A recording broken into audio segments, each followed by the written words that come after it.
I'm turning today to the letter of James, chapter 1 and verse 1. En esta mañana voy a leer de Santiago capítulo 1, versículo 1.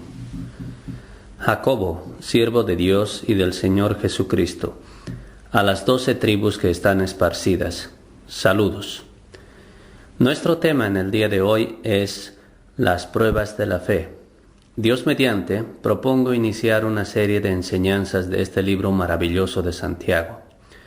Santiago es posiblemente el libro más antiguo del Nuevo Testamento. Fue escrito entre el año 40 y 50, probablemente más cerca al año 50 después de Cristo. Siempre se ha comentado de este libro como el mejor griego del Nuevo Testamento. Jacobo era un hombre educado, el hermano del Señor, posiblemente su medio hermano. No era Jacobo el apóstol, el hermano de Juan, el hijo de Zebedeo, pues él fue asesinado por Herodes antes de este tiempo. Y el otro Jacobo, el hijo de Alfeo, que era un apóstol de Cristo previo a este tiempo, era el hermano del Señor. Y los hermanos del Señor no creían en él, y aunque creyeron en él como un profeta perfecto, pero no así como Mesías, como se nos dice en el Evangelio de Juan. Estos nunca lo vieron como Mesías, sino hasta después, posiblemente cuando Jacobo tuvo una aparición especial del Señor. Entonces, el Jacobo de esta carta no es el hijo de Alfeo o de Zebedeo, siendo ambos apóstoles como eran, sino Jacobo el hermano del Señor. Al parecer, Jacobo era el pastor principal de la iglesia de Jerusalén por cerca a 30 años.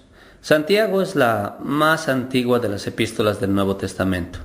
Aunque está posicionada después de las epístolas del apóstol Pablo, sin embargo, es antes que ellas, de acuerdo al orden cronológico. Y puesto que fue escrita por uno de los principales pastores permanentes, de seguro que refleja la primera predicación de la Iglesia de Cristo. Sin duda alguna, es una epístola inspirada. De acuerdo a Josefo, Jacobo fue martirizado en el año 63 después de Cristo, antes que esta epístola fuera escrita. Versículo 1 entonces. Jacobo, siervo de Dios y del Señor Jesucristo, a las 12 tribus que están esparcidas, saludos. Un sirviente. Literalmente significa un esclavo. Al igual que el apóstol Pablo, Jacobo se anuncia como sirviente perteneciente a Jesucristo, quien le compró con su sangre preciosa, del todo disponible para el Señor, uno que hace la voluntad de su Señor, y eso debería ser verdad en todos nosotros. ¿Cuánto debemos al Señor Jesucristo, que vino y personalmente tomó en la cruz del Calvario el castigo de nuestros pecados, y nos atrajo hacia sí mismo, dándonos vida eterna? Le debemos todo, y deberíamos estar del todo disponibles para Él. Espero que todos ustedes tengan prioridades espirituales, que Cristo sea primero, y no así vuestra carrera, fortuna, posesiones o cosas materiales, sino primeramente Cristo. La dirección del versículo 1. Jacobo, siervo de Dios y del Señor Jesucristo, a las 12 tribus que están esparcidas, saludos. Interesantemente, Jacobo se dirige a los convertidos entre los judíos, pero también a los gentiles. Estas son las 12 tribus que fueron dispersadas de su país.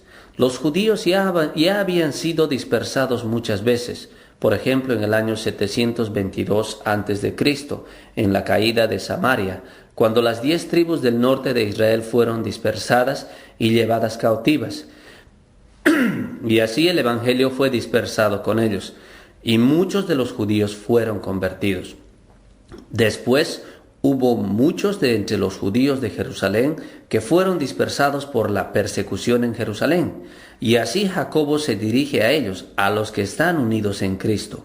Los judíos de antaño se preguntaban, ¿cuándo es que las tribus de Israel serían nuevamente reunidas?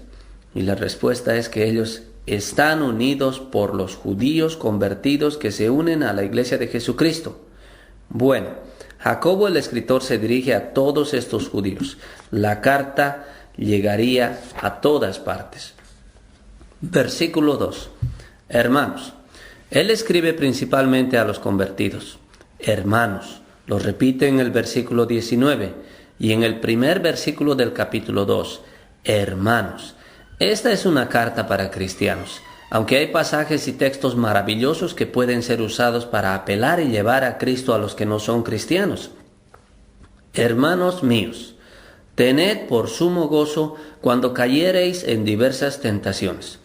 Qué interesante que el primer tema de la primera carta escrita en la era del Nuevo Testamento sea acerca del gozo en las pruebas. Así es como Jacobo empieza. Hay muchos sermones que se predican hoy en día acerca del consuelo para cristianos, de lo cual la gente comenta a menudo diciendo: cuando estaba de vacaciones fui a una iglesia y a otra, y en todo lugar predicaban acerca del consuelo. Así que los sermones para consolar a los cristianos son muy famosos, pero en realidad no ofrecen consuelo. Aunque Santiago indirectamente ofrece el mejor consuelo, pero su tema en sí no es el consuelo en las pruebas, sino más bien cómo manejar las pruebas correcta, apropiadamente y cómo entenderlas. Primeramente, la palabra tentaciones en este versículo 2 se refiere a las pruebas. Más después, en este mismo capítulo, se referirá a tentaciones morales y conducta que no es apropiada para los creyentes. Pero al principio la palabra tentación significa pruebas, lo cual es obvio por el contexto. Pruebas que en su mayoría vienen de afuera, y más después se refiere a las tentaciones morales interiores. Entonces hay una distinción en el capítulo 1, de lo cual hablaré a medida que avancemos. Inicialmente entonces hablaremos de las pruebas que vienen de afuera. Hermanos míos, tened por sumo gozo. Bueno, principalmente las pruebas fueron probablemente de persecución y aún de pobreza. En esos días primeros, a medida que la gente evangelizaba y hablaba del Señor, frecuentemente serían separados de sus familias, especialmente si vivían en áreas idólatras, como era de costumbre para muchas personas. Ellos ya no podían pertenecer a los sindicatos, ya que eran instituciones idólatras, y entonces eran despedidos de sus empleos. Había mucha pobreza entre los cristianos. Ellos tenían que ser de la clase más baja en esa sociedad. Hermanos míos, dice Jacobo en su carta, tened por sumo gozo, pero también había otras pruebas.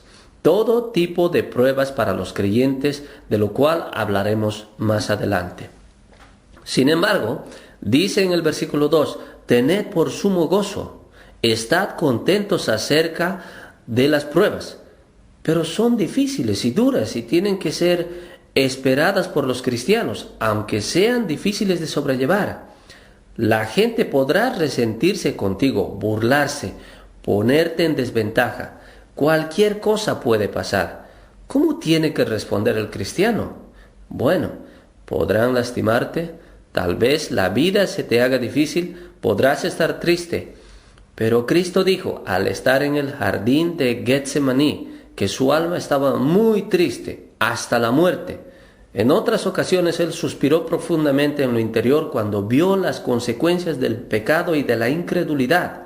Así que tened por sumo gozo. No significa que no sientas dolor, pena o aflicción, pues de la experiencia de Cristo mismo, el Hijo de Dios sin pecado, aprendemos que estamos expuestos a sentir dolor, dificultad y aflicción. Sin embargo, al mismo tiempo, tenemos un motivo de gran felicidad y gozo. No siempre podemos quitar el dolor o la pena. Tampoco deberíamos necesariamente intentarlo. Sí, limitarlo, pero no puedes quitarlo. No somos estoicos. Esto no es el estoicismo, por el cual por medio de muchas técnicas se bloquea el dolor y pretendes que no está ahí. No, tened por sumo gozo. Tiene que haber reflexión inteligente. ¿Por qué hay sufrimiento, privaciones y dificultades para los cristianos? Tened por sumo gozo. Literalmente significa declararlo y pronunciarlo como algo bueno. Considéralo como ventajoso. Es malo, doloroso, lastima, pero por otro lado puedo hacer una declaración. Eso es lo que el griego dice, declarar. Puedo declarar o pronunciar que esto es algo que me beneficiará y posiblemente también a otros. El Señor obrará por medio de la prueba. Entonces, categorízala como algo por lo cual des gracias a Dios, aun si es duro o difícil. Tened por sumo gozo. Al final, el dolor y la dificultad se irá, y lo que quedará será lo bueno que Dios obrará a través de la prueba. Así que estas palabras son importantes. Hermanos míos, solo la gente del Señor entiende esto. Tenedlo, declarar que es del todo ventajoso y algo para regocijarse cuando cayeres en diversas tentaciones. Cuando cayeres. Esto no es caer en el pecado, sino es como caer en un pozo o una grieta sin pensarlo ni buscarlo. Inesperadamente, repentinamente, y algunos problemas suaves o severos vienen repentinamente, ya sean cortos o largos. Muy a menudo vienen repentinamente. Podrán lastimarte emocionalmente o físicamente. Pero, hermanos míos, tened por sumo gozo cuando tengas diversas tentaciones de diferente tipo. El versículo 3. Sabiendo, estas palabras dan seguridad. Como cristianos, sabemos que debido a que estamos bajo la mano de Dios, estamos bajo su providencia. Él sabe todo lo que nos pasa y lo que permite que pase en nuestras vidas. Y nosotros sabemos que la prueba de vuestra fe obra paciencia. Esta es la prueba de nuestra fe. Algunos dirán, es una enfermedad, he estado muy mal. ¿Cuento esto como prueba? Sí, dice Jacobo, una prueba importante de tu fe. Tu fe es la que será probada más que tu cuerpo. Pero se me ha privado de algo, dirán algunos. He sido tratado con dureza e injustamente, o tal vez un amigo se ha vuelto contra mí. Pueden pasar todo tipo de cosas y situaciones emocionales o físicas. Así es la prueba. Pero como creyentes sabemos que tenemos un punto de vista diferente, pues esto es en realidad una prueba para mi fe. Pensemos acerca de algunas pruebas. Aunque tengo que decir que esto no está reflejado en la porción que estamos estudiando, sin embargo, muchas de las pruebas que tenemos son fabricadas sin duda alguna por nosotros mismos. Son producto de nuestra necedad, nuestra pecaminosidad. No buscamos la guía del Señor, no nos hemos hecho disponibles para Él, no hemos usado nuestras prioridades espirituales, hemos pecado de alguna forma. Hemos dejado las devociones fervientes, hemos dejado de buscar a Cristo y el caminar en la santidad. Entonces, estamos en problemas. Y podría ser debido a la disciplina, las consecuencias de nuestro juicio equivocado o una mala acción. Pero la prueba del versículo 3 no se refiere a este tipo de pruebas ni aún a la corrección, sino más bien pruebas que vienen porque somos creyentes y porque estamos testificando y sirviendo al Señor. Algunas son pruebas de la fe por gente que se resiente por lo que decimos o porque nos mantenemos firmes en lo que creemos.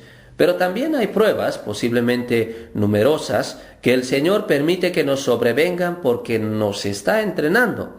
Hay algo que nos mandará a hacer, algo para lo cual nos está preparando, fortaleciendo o habilitándonos en los años futuros. ¿Cómo seremos preparados? Es la pregunta.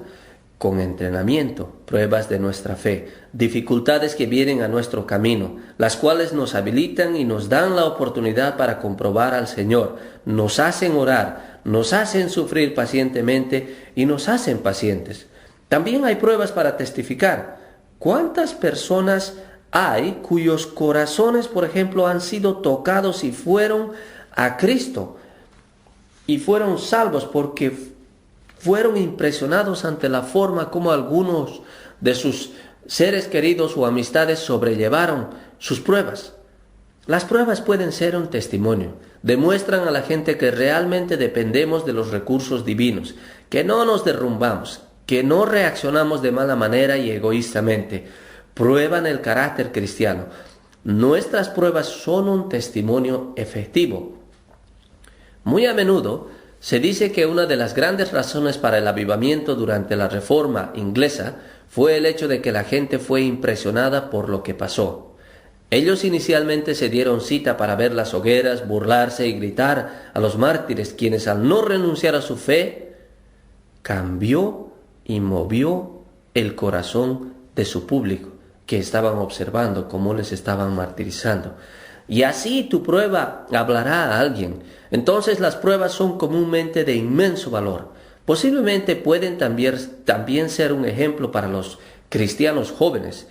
Les estás enseñando por tu respuesta cómo confiar en el Señor, cómo comportarte y depender de Él. Entonces podrías ser un medio de educación para los jóvenes en la fe. Las pruebas son necesarias para librarnos del orgullo. Dios odia el orgullo, lo cual arruina a los cristianos y nuestro caminar espiritual.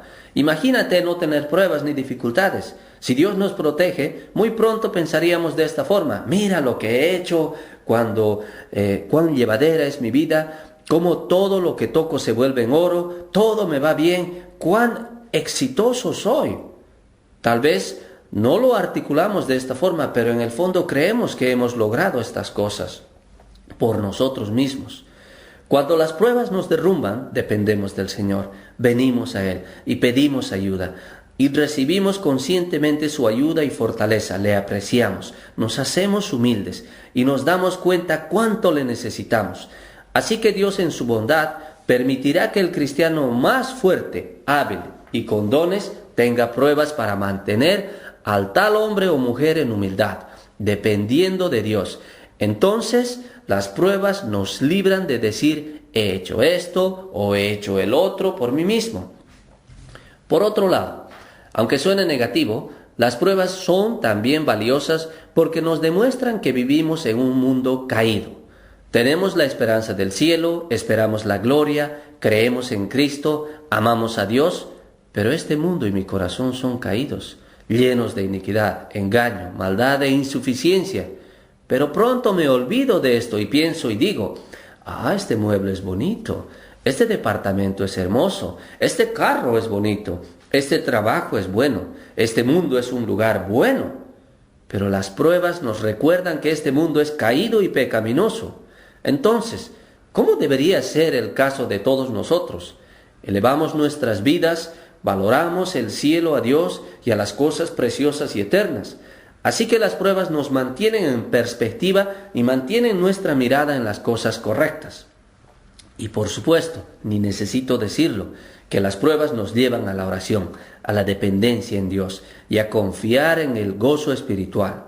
Si estamos atravesando una etapa de dificultad o de dolor, entonces sabemos que tenemos que apreciar más el maná y las bendiciones espirituales de Dios, y tenemos que extraer nuestro consuelo y nuestra alegría de la palabra de Dios, de la obra de Dios y de las cosas de Cristo y las pruebas.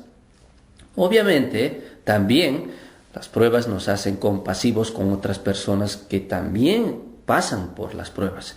Ya no somos altivos ni orgullosos, ni nos enfocamos más en nosotros mismos. Somos más sensibles y tenemos el consuelo adecuado. Aprendemos los consuelos y fortalecimientos a través de nuestras pruebas. Así que las pruebas nos equipan, nos hacen gente compasiva y sensible. Y por supuesto, nos enseñan a confiar en el cuidado providencial de Dios y diremos: Dios me fortaleció, me bendijo y me ayudó. Es de esta forma que confiamos en el cuidado providencial de Dios. Él hace todas las cosas bien y de la forma apropiada. Pero también las pruebas nos muestran nuestras debilidades. Ya mencioné esto anteriormente. Me gustaría ampliar un poco más. ¿Qué eso es lo que pasó cuando vino la prueba repentina? ¿Qué es lo que me pasó? ¿Me desmoroné? ¿Respondí de una forma mala? ¿Perdí la calma? ¿Culpé a otras personas alrededor mío? ¿Qué pasó? No. Las pruebas son como un proyector de mi alma. Iluminan el yo verdadero. Creí que estaba bien en la vida cristiana, pero las pruebas mostraron mis debilidades y mi potencial para pecar. Y vi más claramente lo que antes no había visto, lo que necesitaba atención. Y esto a través de la ayuda de Dios. Y la prueba me mostró mi mal humor, mi reacción insensata, mi pobre estado de gracia. Y así De esta forma el escritor Jacobo dice esto: hermanos míos, tener por sumo gozo cuando cayereis en diversas pruebas, sabiendo que la prueba de vuestra fe produce paciencia. Una prueba es como un rayo X del corazón. Por cierto, la prueba de una persona puede ser de mucha ayuda para la iglesia. Tal vez estábamos considerando quién sería designado para una cierta tarea, quién predicaría el evangelio o enseñaría en la escuela dominical, quién debería ser un oficial de la iglesia, quién debería ser enviado a una obra de la iglesia. ¿Podríamos decir que realmente conocemos a la persona que va a ser designada? Entonces viene la prueba y vemos cuán bien la persona se sostuvo durante la prueba, la cual fue de valor enorme porque nos ayudó a ver que este hombre o esta mujer puede tener tal vez todas las habilidades, pero cuando vino la prueba, le fue pobremente. Por otro lado, otro hombre u otra mujer, externamente tal vez no sea una persona muy impresionante, pero estaba firme durante la prueba, y entonces sabemos que esta persona puede ser designada. Así que la prueba puede cumplir una función muy importante aún de esta forma. También las pruebas tienen propósitos que van más allá de nuestra visión.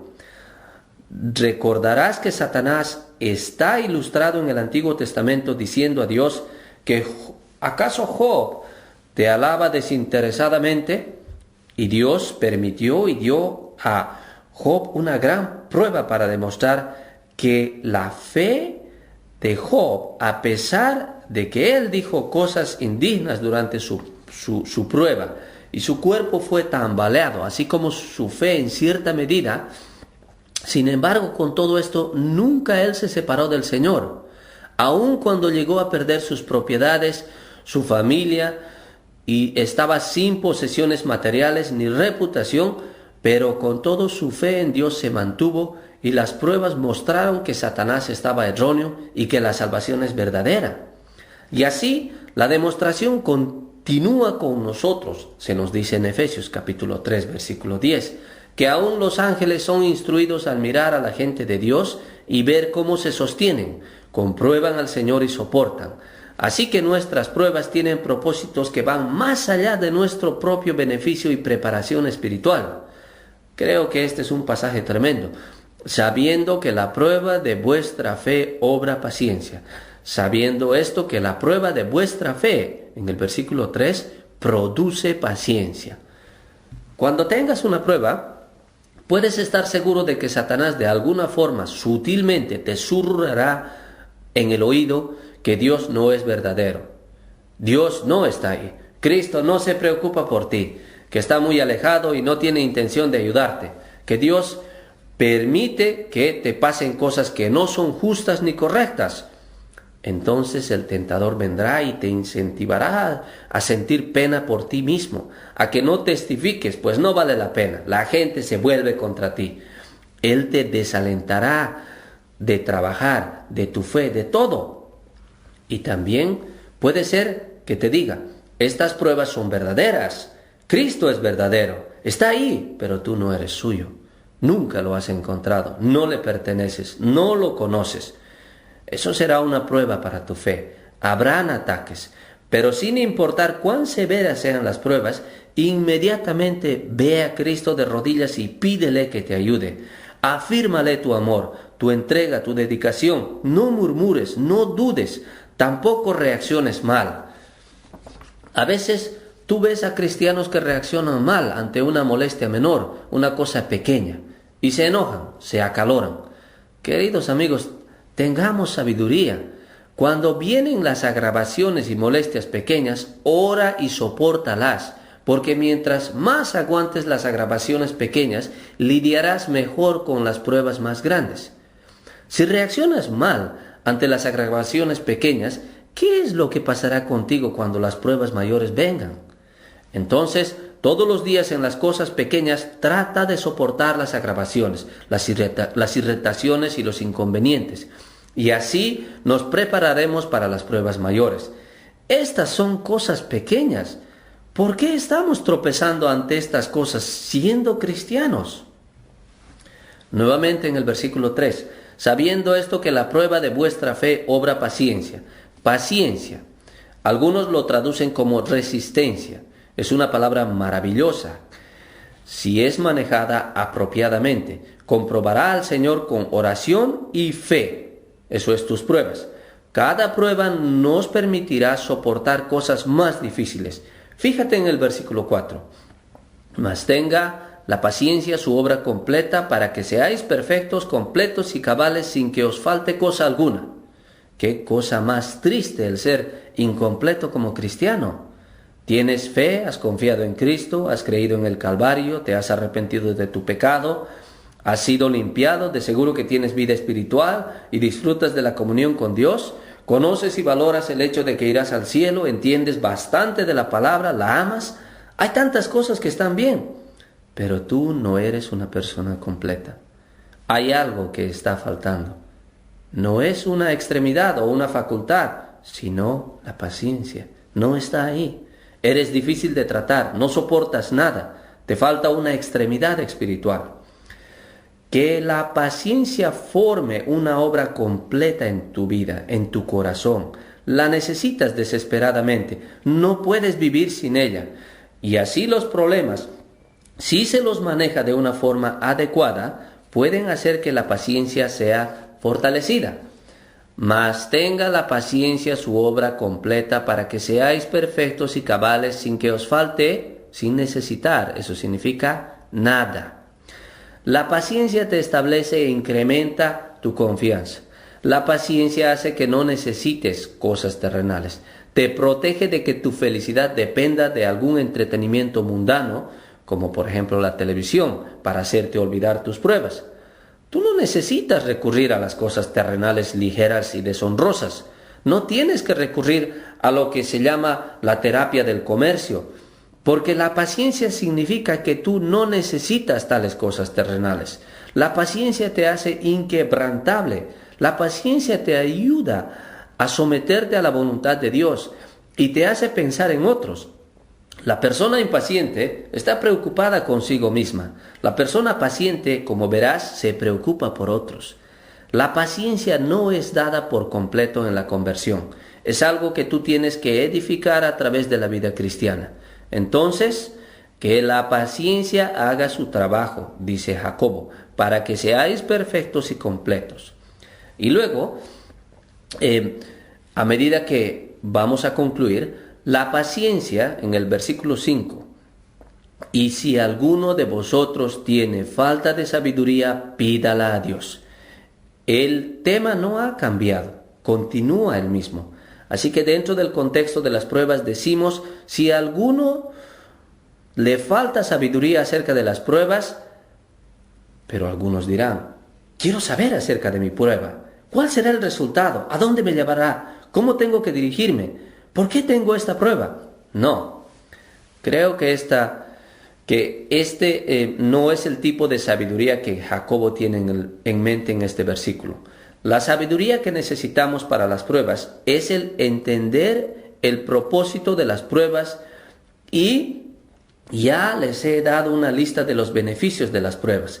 Pero Dios es quien dirige mi vida, es mi guarda, mi guía, mi amigo celestial. Él tiene un propósito y tiene un objetivo. Y yo solamente puedo pensar en algunas de las cosas que puedo lograr a través de las pruebas. Eso es sabiduría.